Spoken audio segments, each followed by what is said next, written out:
Môre gemeente, 'n pragtige dag vandag. Ja, welkom allemaal van julle. Ons gaan vanoggend wil ek begin om vir Dominee Lucas welkom te heet hierso. Hy het al by ons gepreek. Hy is op die oomblik uit Mamasbury se wêreld, maar sy wortels sit nog diep daar in Namibië. Vir ons wat ouer is, Suidwes. Sy vroukie Dormerie is ergens hierso. Welkom, dankie dat julle saamgekom het. En dan Susan wat vir ons so mooi begelei op die klavier. Welkom, dankie vir die instaan. OK, so dis die verwelkoming en dan julle sal sien, daar is afkondigings, die wat op die wijks, WhatsApps is, of die briefies. Kyk maar as daar iets is wat julle wil weet. Al wat belangrik is administratief is dat die kerkkantoor, kyk as die skool toemaak, maak die hele dorp toe, lyk het my, so dankbaar as ook aan Spar nog op is. Maar die kerkkantoor is ook toe, vir die week, so as iemand het, iets nodig het, skakel maar deur jou diaken of die ouderling of vir Jaco en probeer maar eers vir ons en dan sal ons vir Jaco in die hande kry. Dan is daar innige meegevoel met die vriende en die familie van Nikkie van Rein. Ek dink meeste van ons kinders of familielede het met Nikkie daar met drivers license gekry. So hy gaan gemis word vorentoe en ja, ons dink aan die familie, dis skielike heengaan. Dan is daar so 'n paar, die volgende is die volgende naweek, die eerste naweek vir die kerk se mark hier onder. So mense moet maar net kennis neem vir vroegtydig hulle tafels boek daarso. Ek dink daar is 'n klein verhogingkie op die tafel wat hier so aangekondig is. En dan is daar net al die gemeentelede wat verjaar in hierdie tyd. Die wat nou onder 80 is, kry nou nie spesiale vermelding hier deur die mic nie, maar die wat 80 is, skryf spesiale vermelding. Dan die Lydia sal jy vir ons daai spesiale vermelding kom doen en dan as Lydia klaar is, sal as jy hierdie pragtige blomme, ek kan nie verby dit kyk. Dominee, dan kan jy sê klaar is, kan jy aangaan. Baie dankie.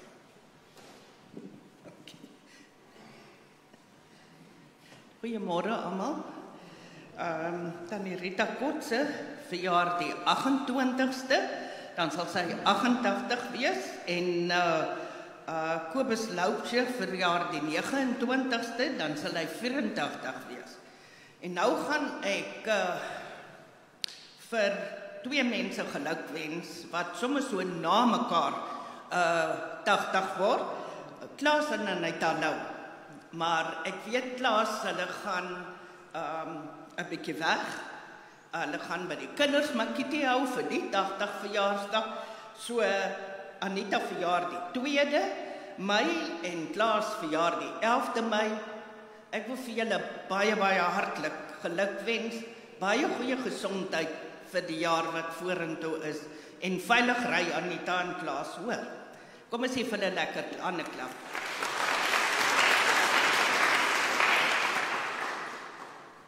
Goeiemôre broers en susters, baie hartlik welkom vir elkeen hierso. Ek nou die horlosie dop, kom ons bly maar verby na lied 409 toe. Na lied 409 toe. Voor ek nou verder gaan, wil ek sommer self sê, in Namibië was ek nou nie predikant gewees in ware sin van die woord nie. Ek het die predikers opgelei wat daar onder die bome vandag eredienste hou. Party van hulle kon lees en party kon nie lees nie. Party het Bybels en party het nie Bybels nie. So ek moes leer om baie eenvoudig om te gaan met die evangelie. En toe ek nou hierna toe kom om hier te kom aftree, toe het ek besluit, as ek ooit gevra word om erediens te lei, dan wil ek dit so doen, dat die doel van die erediens nie is dat u 'n boodskap kry vanoggend. Ek weet, u het almal gekom om 'n boodskap te kry. Nou, vir my is dit nie die eerste doel nie.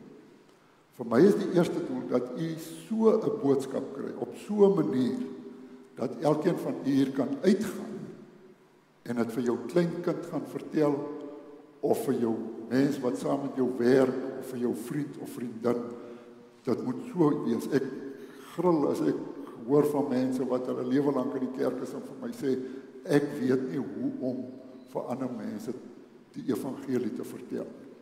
Dis my verskriklik. So, vat dit van die begin af so, ek weet wat ons praat is ou goed wat almal ken. Ek probeer dit net vir u baie bevatlik voorgee. Ek self kan nie behoorlik sien nie, Dormarie sal vir ons die voorlesings doen. Goed, kom ons begin dan met lied 409, die eerste 2 verse van lied 409, hoor jy die Paasfeesklokke.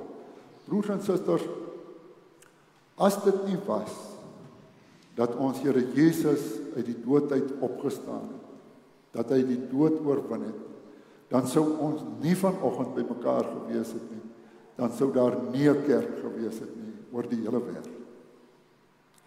Kom ons jubel dit uit, hoor jy die Paasfeesklok.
Here ons God, U is die opstanding en die lewe. En elke een wat in U glo, sal in alle ewigheid nooit sterwe nie, maar sal die lewe hê wat U gee. Amen. Geliefdes, genade, barmhartigheid en vrede vir julle. Dit kom van God ons Vader, van Jesus Christus ons Here, deur die kragtige werking van die Gees van God. Kom ons loof die Here met lied 422, lied 422, al 3 verse.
ons word stil in gebed. Ja, Here, hoe kan ons dankbaarheid, ons blydskap op die regte manier uitjubel? Ons tonge is te kort, ons woorde is te min. Want U self, Heer Jesus, het in ons ellende neergedaal. En U aan die kruis laat spyker. Maar vir ons die oorwinning oor die bose behaal. Vir ons sonde betaal. Vir ons in 'n nuwe lewe opgewek. Om hierdie lewe te kan leef tot eer van U.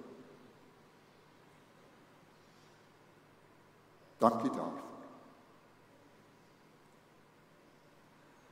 Here, ons kom ook na U in die begin van hierdie seisoen van saai en reën en ons moet vir U sê as ons terugkyk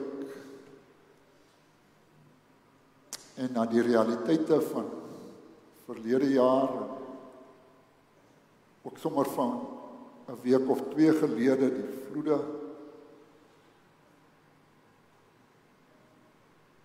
dan is ons harte maar so 'n bietjie benoud.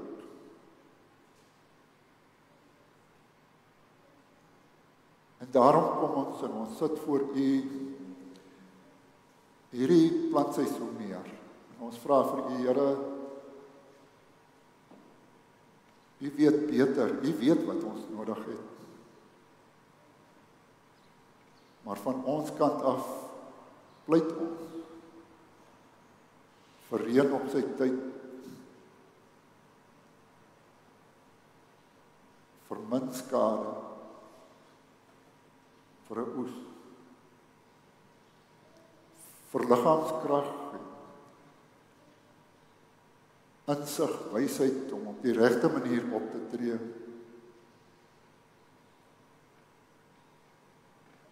vir groeikrag, vir vrede en samewerking, om saam te kan werk in U koninkryk.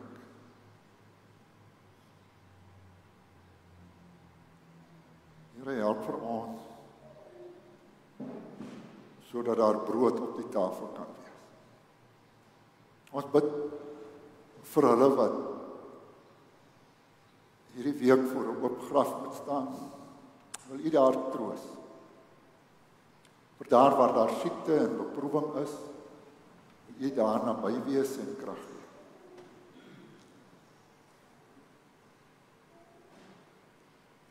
Ons kom bid ook vir hierdie uur wat ons bymekaar is. Here, kom praat deur U woord met ons. U woord is die waarheid. Ons leef in 'n tyd waarin daar so baie stemme opgaan. So baie verwarring. Help. Wees ons genadig, Here. Wees ons genadig om U te hoor, o Gees van God. Om U te hoor soos U deur U woord met ons praat. En help ons om U woord so te hoor dat dit in ons lewens prakties grondvat. Help ons ook waar ons as mense waarna opgesien word om ander te help. Mekaar kan help en ander kan help om U waarheid te hoor. Om Christus wil bid ons dit. Amen. Geliefdes, ons gaan nou ons geloofbelijdenis doen, maar partykeer gebeur dit ons soos wat dit nou in hierdie laaste klompie dae met julle hier gebeur het, dat ons nou wel die apostoliese geloofbelijdenis het, waarmee ons geloof saam met al die mense van 2000 jaar oor al die plekke bely, maar waarin 'n gemeenskapie soos Porterville se gemeenskap nou 'n besondere belydenis het.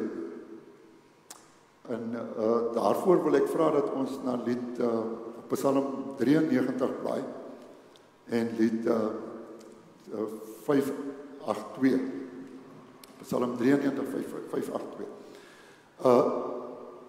Hierdie woorde het ek nou gekies, die ou Psalm, hy kom letterlik ver meer as 2000, amper 3000 jaar terug dan, waarin daar bely word dat God koning is. Want hy het hierdie psalmdigter beskerm deur die vreeslike vloed. En daarmee saam bly by my Heer 2 verse daar, waar ons sê, Here, u bystand vir ons is vir ons so kosbaar.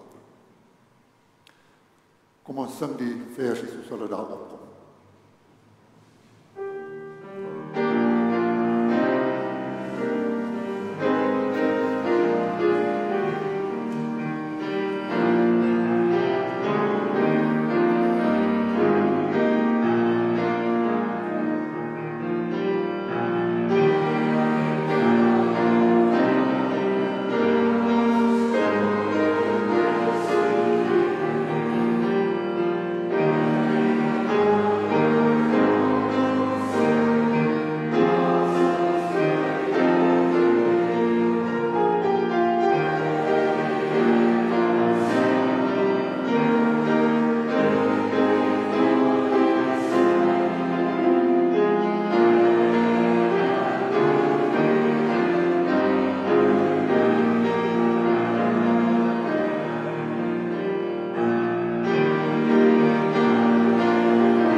Ons skriflesing is uit Efesiërs hoofstuk 1 of Efesiërs hoofstuk 2 vers 1 tot 10.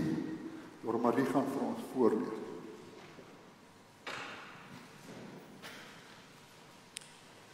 Julle was dood as gevolg van julle oortredings en sondes wat voorheen julle lewenswyse gekenmerk het.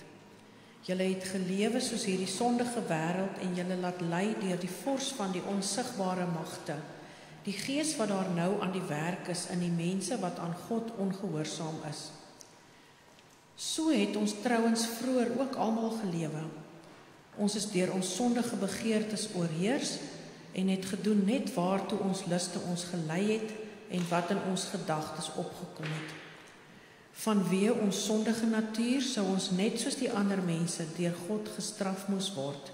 Maar God is ryk in barmhartigheid en het ons innig lief. Deur sy groot liefde het hy ons wat dood was as gevolg van ons oortredings saam met Christus lewend gemaak. Uit genade is julle gered. Ja, in Christus Jesus het hy ons saam met hom opgewek uit die dood en ons saam met hom 'n plek in die hemel gegee, sodat God ook in die tye wat kom sou laat sien hoe geweldig groot sy genade is deur die goedheid wat hy in Christus Jesus aan ons bewys het. Julle is inderdaad uit genade gered, deur geloof. Hierdie redding kom nie uit julleself nie, dit is 'n gawe van God. Dit kom nie deur julle eie verdienste nie, en daarom het niemand enige rede om op homself trots te wees nie. Nee, God het ons gemaak wat ons nou is. In Christus Jesus het hy ons geskep om ons lewe te wy aan die goeie dade waarvoor hy ons bestem het.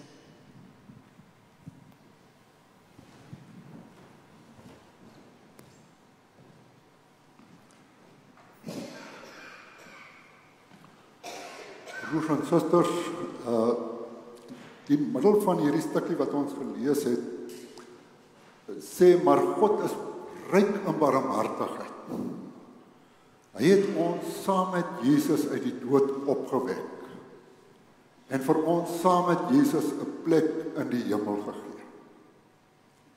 Dit is daardie, jy weet, ons kan oor Jesus se opstanding dink as 'n wonderwerk, maar dis om dit hopeloos te onderskat. Lazarus se opwekking uit die dood was 'n wonderwerk, ja.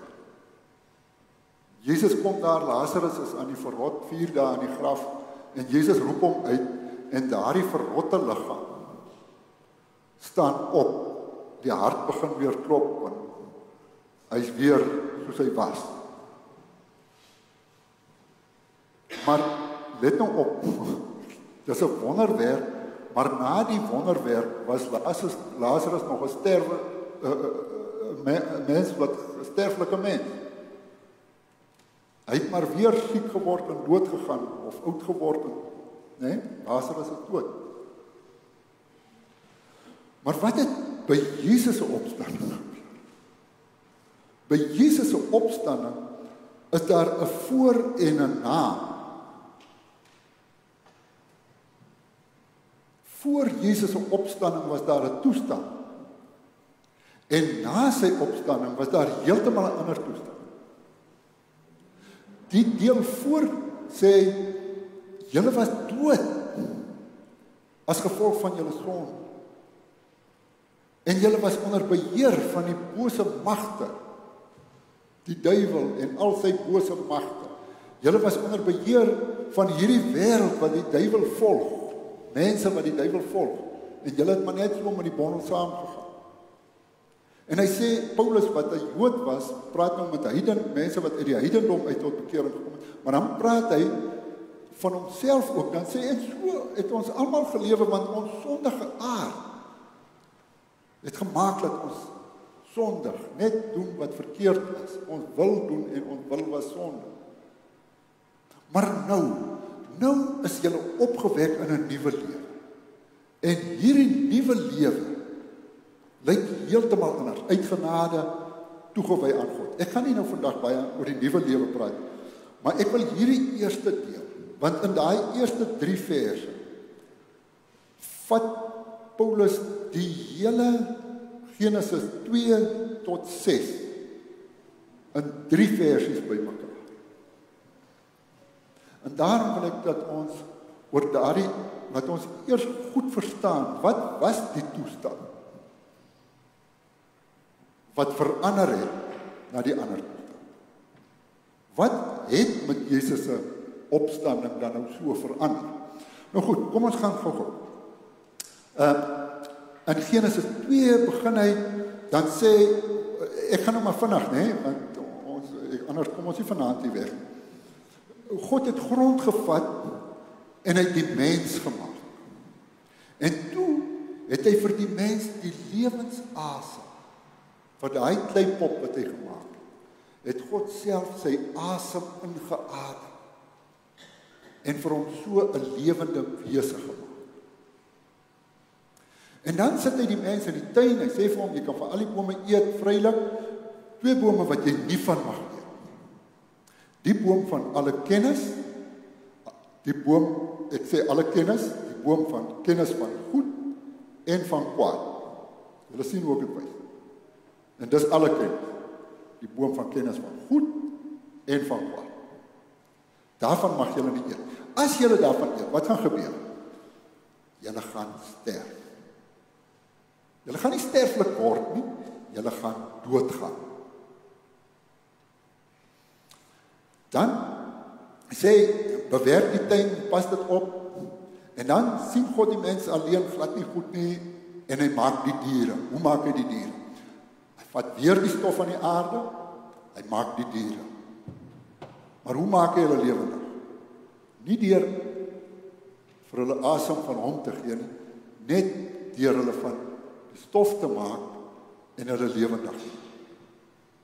En dan bring hy die diere na die mens toe, en dan gee die mens vir die diere name. En watter naam hy ook al vir die diere sal gee, dit is daai dier se naam. Maar ander woorde, die mens, julle sien, die een wat vir 'n ander een naam gee, is die groter een. Dit gebeur nie andersom. Die kleiner een gee nie vir die groter een naam nie. Julle sal nou, die kinders gaan nou vir my sê, wow, by die skool gee ons vir die juffrou ons aan mekaar byname en vir die meneer.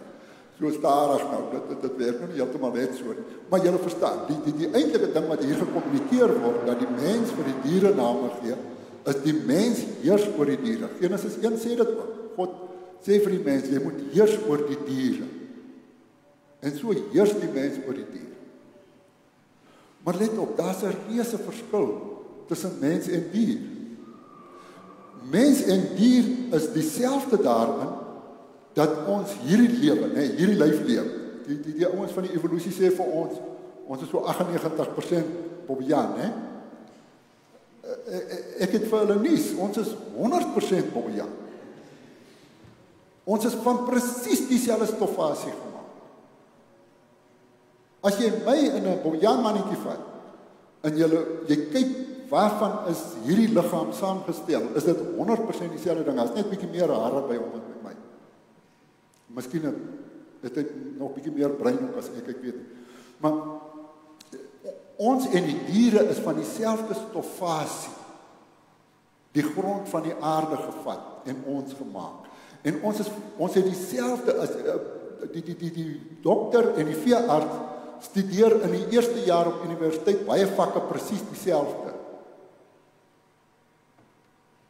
Hierdie liggaam en 'n beeselyf funksioneer baie dieselfde, en daarom het hulle dieselfde benadering tot siektes in die klas van. So ek en die dier het dieselfde lyf lewe, ons mense en dier. Maar dan, let nou daarna op, het diere op geen manier die lewe ontvang van die asem van God. Dis lewe wat net ons mense het. En dis 'n lewe van 'n heel ander kwaliteit, So, diere het net een soort lewe.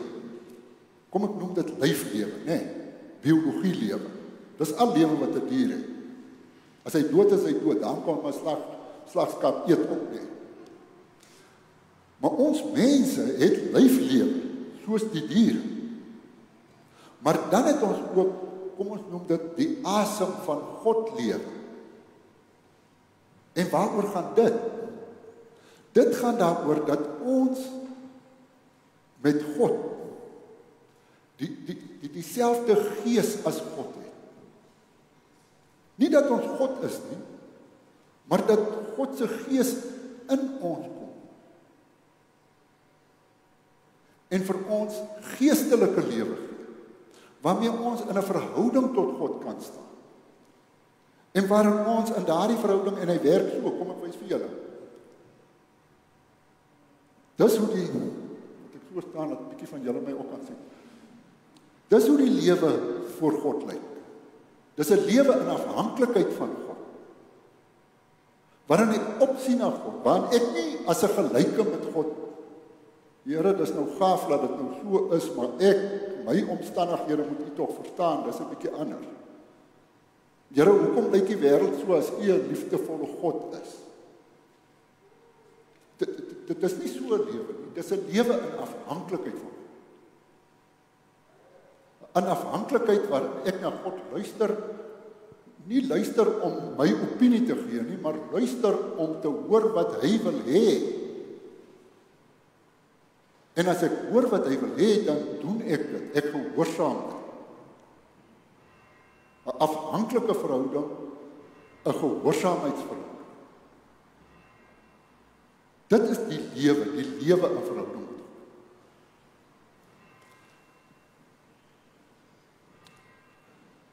God. God maak vir die mens 'n vrou, ek kan nie daarop nie. En dan kom die derde hoofstuk. Waar God nou kom, of waar die Satan nou kom, en dan in die gedaante van die slang na die vrou toe kom, en vir haar sê, het God dan nou regtig gesê, dat julle van geen van die bome van die tuin mag eet? Nee, sê sy, jy sien, ons kan van al die bome vrylik eet. God het net gesê, ons mag nie van die boom in die middel van die tuin eet nie.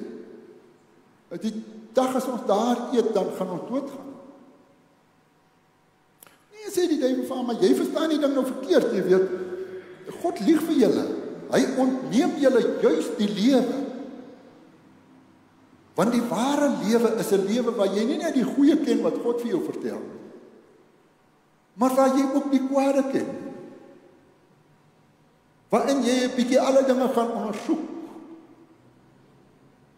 En volgens jou eie nadenke die goeie probeer behou, om nou daai vers so heeltemal verkeerd te haal, né? Waarin jy jou wil en jou sin doen. Die ware lewe lyk nie so, sê die duiwel. Dit is geen ware lewe nie. Dit is slawerny, dit is om...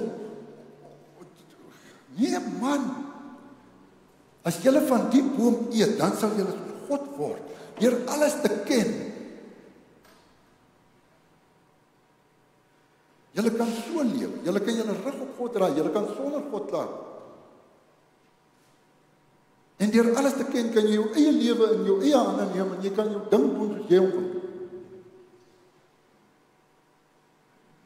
Dan kyk die vrou na die boom en sy dink, ja, maar dis 'n wonderlike besigheid. En sy neem en sy eet en sy gee vir haar man by haar en hy eet ook. Wat doen hulle? Hulle verbreek die afhanklikheidsverhouding met God. En hulle neem hulle lewens in hulle eie hand. En wat gebeur? Op daai oomblik verloor hulle die asem van God lewe. Verloor hulle die geeslewe, die verhouding met God. Is dit dood. En al wat hulle oorhou is die lyflewe. Dis die verskriklike ding wat daar gebeur. Kom ek verduidelik dit nog met ietsie anders. Ek het nou vanmôre daar met die bome draai gemaak en toe die takkie, julle weet die takkie was daar in die boom, né? En die takkie het gelewe in volkome afhanklikheid van die boom. Hy was in die stammetjie in, né? En ek het vir hom gesê, ou takkie, hoe is jy nou so droewig verwese? Weet jy kan 'n boom wees. Hoekom sit jy nou hier in die boom en is maar net 'n ou takkie? Jy kan regtig 'n boom wees. En ek het hom omgepraat gekry. dat hy nou regtig nou van die boom af is, en nou gaan hy 'n boom word. En toe ek hom nou afgepluk dan, ek het nou sommer 'n klomp klein klippetjies opgetel, en daar is hy nou. Hy's 'n boom, hè? Hy's nou 'n boom. Wat sê julle kinders, is dit 'n boom hier? Ha? Askies?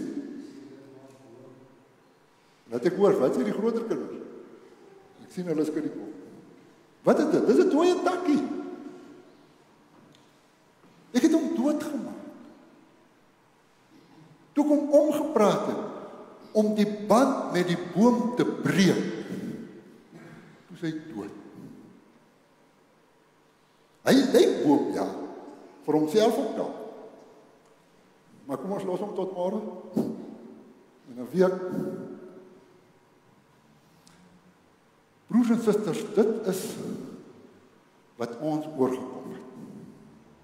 Ons is dood. En wat gebeur met hierdie dood? God los ons nie so nie. God dank, hy los ons nie so.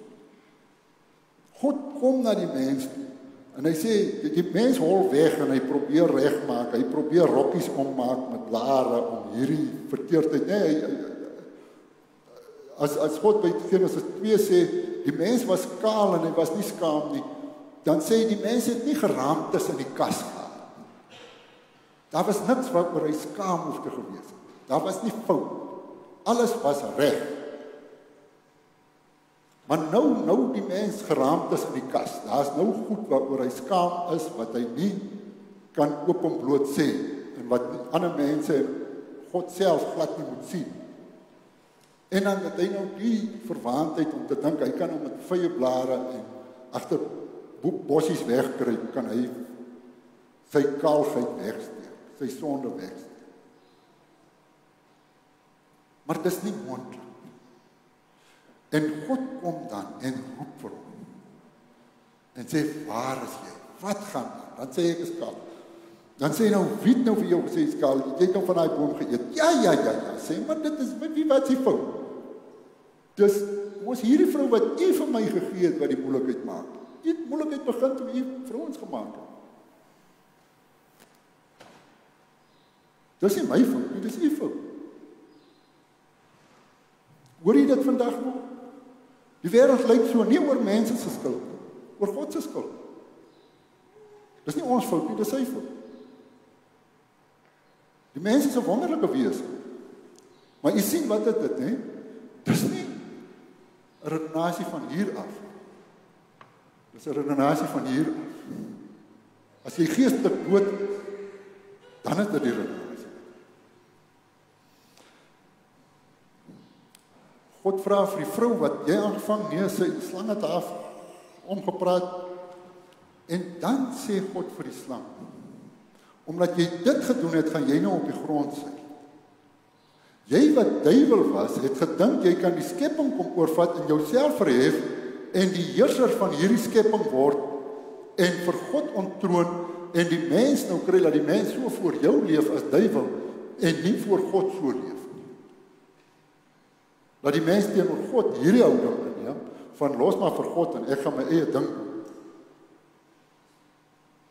Maar nou het jy die mens in die mag, jy dink jy kan die mens nou beheer en maar slang, jy gaan op die grond sy. En wat doen God daarmee? Hy leer vir ons dat elke keer as ons 'n slang sien wat op die grond sy en net kan stof eet, dat ons weet, die Satan het nie alle mag nie. Hy is die dier wat van die grond af skaars van kan oplig. Hy het nie eers pote. Die Satan het nie alle mag. Maar verder ook, ek dink julle weet dit ook. Wie van julle het al met 'n pofadder 'n selfie geneem? Jy pofadder kry hom, vat jy hom, krap jy hom, so kopie krap hom, so in die selfie. Julle het dit al gedoen? Ek ook nie. Hoekom nie? As 'n man 'n slang sien, dan trap jy hoog en jy spring weg, nee. En dis presies wat God vir ons wil leer. As jy die Satan en sy planne sien, vlug daarvan weg. Kom weg daar. Dis die dood en die pad van die dood. En dan waarsku God vir hom en hy sê, man, daar gaan altyd hierdie vyandskap tussen jou en die kinders van die vrou wees. Maar daar sal een gebore word. En hy sal jou kop inslaan. Jy sal hom in die hakskeen byt, maar hy gaan vir jou wat duiwel is, wat slang is, sy kop vermor. En dis nie vir my nodig om vir u te sê dat dit ons Here Jesus Christus is. Dan kom hy by die vrou en hy sê vir haar, weet jy wat? Jy gaan van nou af verskriklik swaar kry as jy kinders kry.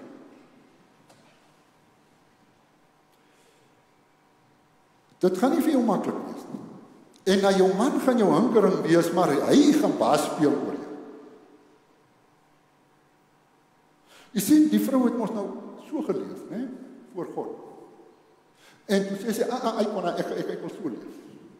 Ek wil my eie ding, my eie lewe.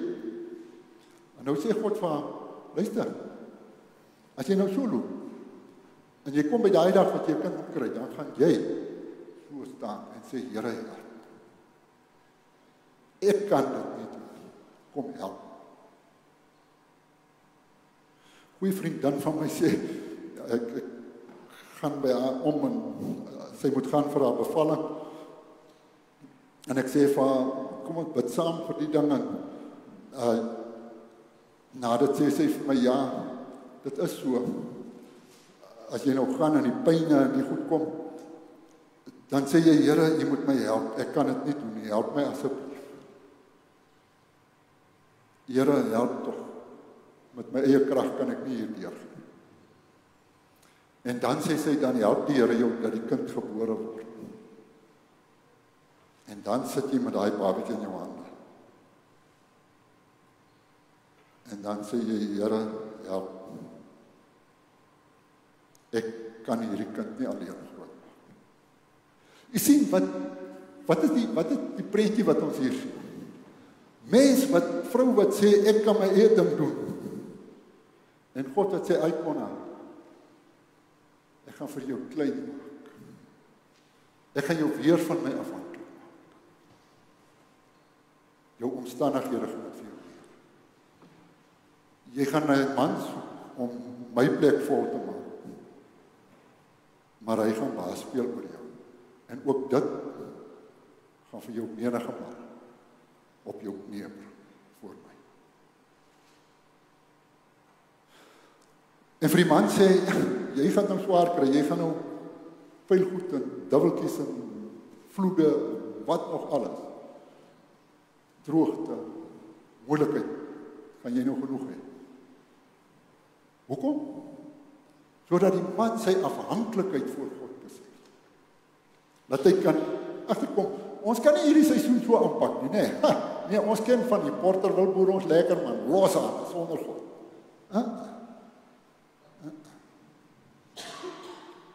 Jy kan nie eers hierdie lewe met hierdie lyf so aanpak nie, want hierdie lyf is verganklik en raak gedaan, en stof is jy, en tot stof sal jy terugkeer, en ook dit gaan vir jou op jou knieë bring, terug in afhanklikheid vir.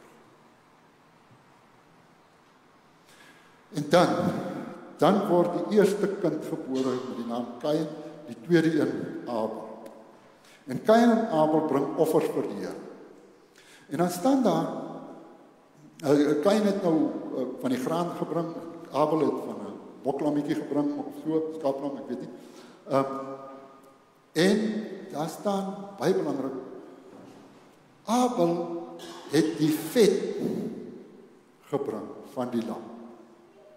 Nou, wat baie keer met die offers gebeur het, is die mense het maar soos ons die ding gebraai, spitbraai gemaak met 'n lam. En dan het hulle nou van die vleis geëet. Die brandoffers is verbrand, ja. Maar van die offers is braaivleis gemaak. En hoekom? Wat moes hulle doen? Hulle moes die vet afsny, want die vet is beskou as die belangrikste deel, die lekkerste deel van, en dan hulle die vet gevat en dit altyd uitgebrand. Dit is vir God gegee. Maar in 'n ander woorde, as jy die offer bring en jy sny die vet af en jy brand dit vir God, dan sê jy, Here, hier is die offer. Die beste deel sny ek vir U af en brand ek vir U. Die ander vleisie sal ek en die vrou en die kinders ook van eet. Maar die beste deel brand ek vir U. So Abel, hy sê Abel het van die lammers gebring en hulle vet, sê maar Abel het so. En dan staan daar, God het vir Abel en sy offer aangeneem. Kain kan julle gaan lees in hoofstuk 4. Ditna, hy loop so. En elke keer, God aanvaar nie sy offer nie, want dit lyk my, hy offer amper so daai fariseer, wat sê, Here, ag, ek is baie dankbaar, dat ek daarom ook nie soos daai ou tollenaar is nie. Jy weet, ek is 'n wonderlike man, ek bring my tiendes op my tyd in, die eerstelinge en al die dinge, ek doen my ding. Daai fariseer wat in die tempel gaan bid het. Julle ken mos die storie. So dit lyk my Kain kom so. En God aanvaar dit nie, en wanneer God dit nie aanvaar nie, dan is hy ook nog kwaad. En dan is hy dik, en dan kom God na hom toe en sê, kom met jou bek so dik. En dan sê hy nie, dan sê die Here vir hom, wat, ek weet wat in jou verstand aangaan. Ek weet jy is jaloers op jou broer. Jy moenie laat die sonde oor jou heers. En dan maak hy hom nog dikker en hy slaan die broer dood. En dan vra God vir hom, waar is jou broer? En dan sê hy, nou, wie is ek nou om my broer op te pas? Elke keer, wanneer God vir hom wil klein maak, wil weer terugbring van hierdie doodse bestaan na die lewe voor God, dan maak hy vir hom nog. En so gaan Kain aan. En wat is dit wat die vrou laat sondig? Die duiwel. Wat is dit wat vir Adam laat sondig? Die vrou wat in die mag van die duiwel gekom het. Wat is dit wat vir Kain laat sondig? Die sonde aan sy eie hart. Kan ek dit weer sê? Die duiwel, mense wat op die pad van die duiwel is, en wanneer jy luister en vir jou saamsleep, slegte maat, soos die paas en die maas vir die kinders sê, en die eie sonde in my eie hart. Dis die 3 magte van die bose, waarmee ons te doen het, wat ons nou nog van gelees het daar in die Efesiërs. Is God nie meer tevrede? Nee, glad nie, sê Efesiërs. Julle is kinders van God se toorn. Julle wat die duiwel as pa het, en julle eie sondige aard as kompas het vir die lewe, is kinders van God se toorn. Die hel is julle uit. En waar sien ons dit duideliker as in Genesis 6, waarin God na Noag kom en vir hom sê, bou 'n ark. Jy en jou gesin gaan ek red, maar die res almal dood. Broers en susters, as iemand ooit vir my sê, want die een wat vir ons die meeste vertel het, dat daar so iets soos die hel vir ons voorlê, as ons op hierdie pad volhard, is Jesus Christus. Daar's niemand in die Bybel wat meer gepraat het oor die hel as Jesus. En as mense vandag sê, maar ek kan nie so God aanbid nie, my God kan dit nie doen nie, hy kan nie mense help nie, dan moet jy maar net weer Genesis 6, 7 en 8 gaan lees. Die God wat ons het, kan die hele mensdom uitroei met 'n waterval en net een gesin red. Dis wie hy is. Hy kan dit. Hy het dit. So, dit is net, ek stel dit so ernstig, dat ons nie vir mekaar die leuen van die Satan vertel, van nee, God het vir julle gelieg, Jesus het vir julle gelieg, daar is nie so ding soos hy hel nie, almal sal eintlik maar salig wees, almal sal lekker hierna. Dis presies dieselfde leuns wat hy vir Eva hulle vertel het. Julle kan maar so lewe, julle kan maar so loop, dit maak nie saak, jy kan jou eie ding doen, geniet net die lewe voluit, leef voluit en doen alles, net dat jy lekker het, en dit gaan vir jou lekker uiteinde op wees. Dis twak. Jy kan nie jou sondige aard volg, en dink daar's 'n wonderlike uiteinde vir jou. En dan, daai pragtige Maar God is ryk in barmhartigheid. Hy roep ons uit daar waar ons agter die bossies wegkruip, daar waar ons ou blaarkleertjies maak en ons sonnetjies probeer verbloem, en daar waar ons onsself wil met allerlei redenasies vir ons onskuldig en die vinger na ander wys, daar roep hy ons terug. En hy roep ons terug deur 'n kruis op Golgotha op te sit, waar hy die verskrikking van die sonde aan sy seun Jesus Christus straf. Want broers en susters, dit is mos nou verskriklik wat Jesus oorgekom het, nee, die mense het hom verwerp en verlaat en verraai en verloon en vir alles. Hulle het hom verslaan en verskop en aan die kruis gespyker en hom dood. Dis verskriklik wat mense aan Jesus gedoen het. Maar weet jy wat is die vreeslikste ding wat daai Goeie Vrydag gebeur? Dat God sy seun verlaat het. Dat God met sy eie seun gedoen het wat hy met u en my moes doen. Hy moes ons verlos het. Hy moes ons gevloek het. Voetsek. Julle wil mos nie na my luister nie, julle wil mos van die boom eet. Voetsek. En dit doen hy nie aan ons nie. Dit doen hy aan Jesus. Wanneer Jesus aan daardie vloekpaal hang en sê, my God, waarom het u my verlaat? Dan tref die grootheid van God se wraak op die sonde vir Jesus. En dit die erg. Sodat ons saam met Jesus kan opgewek word. En saam met hom vanuit hierdie doodsbestaan, hierdie bestaan wat so lyk, kan omgedraai word na hierdie bestaan. Waarin ons weer na God se woord, weer na sy wil, weer in 'n verhouding met hom staan en weer sy wil doen. Waarin hy vir ons daardie pad gereed maak, waarin ons as nuwe mense weer die asem van God lewe, weer die Heilige Gees kan ontvang, weer die ware lewe kan hê. Daardie lewe wat nooit van 'n mens weggeneem word, wat in ewigheid die lewe by God is. Want ons, elkeen van ons wat hier is, wat in Jesus Christus glo, 'n nuwe adres het, die adres in die hemel. 'n Ware lewe, die lewe wat so lyk, in afhanklikheid van God. Nie in eie krag nie, nie op eie manier nie, nie onder eie beheer nie, maar op sy pad. Here ons God, hoe kan ons u dankie sê genoeg? Dat u ons van die doodsbestaan verlos het en vir ons hierdie nuwe lewe gee.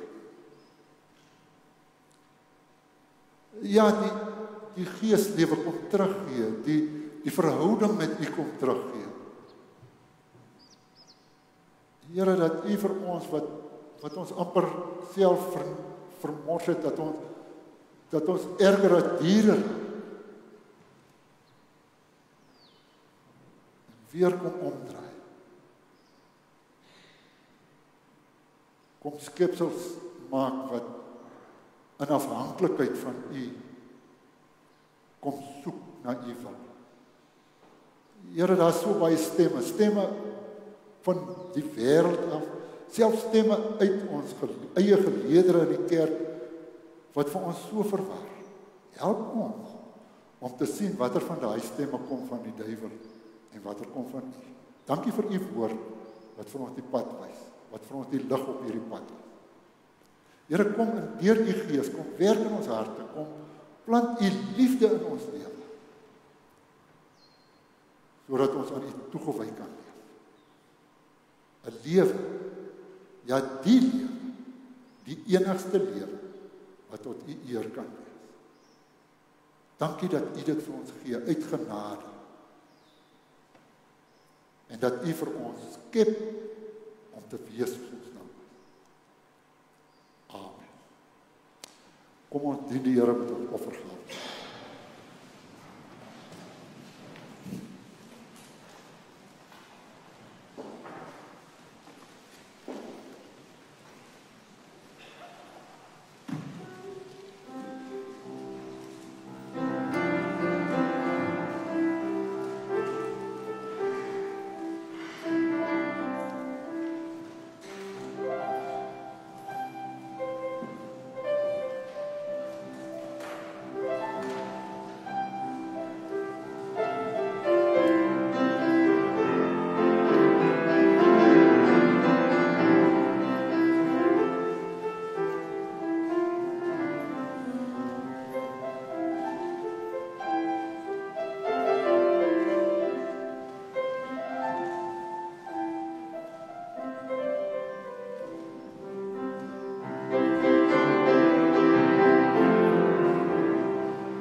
So, Dominee Jaco het gesê, ek kan maar oor enige iets kom preek, net nie oor 'n uur. Kom ons blaai na lied 421, die laaste lied op die lys.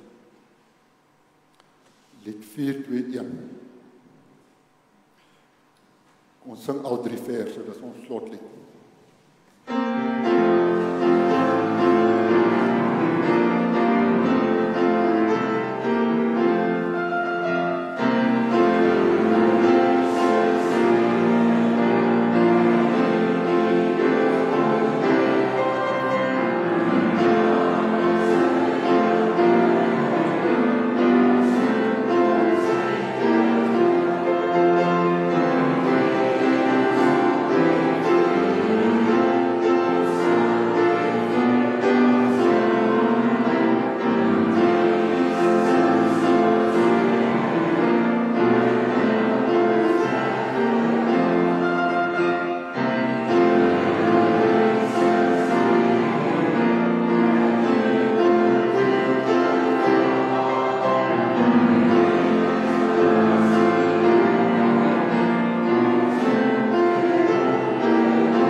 Geliefdes, die wonderlikste ding wat in die geskiedenis gebeur het, is dat u en ek saam met Jesus Christus lewend gemaak is deur God.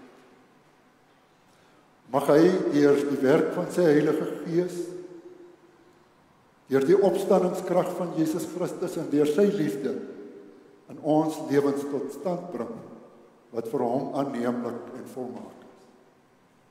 Aan hom behoort die koninkryk, die krag en die heerlikheid tot in alle ewigheid. Amen.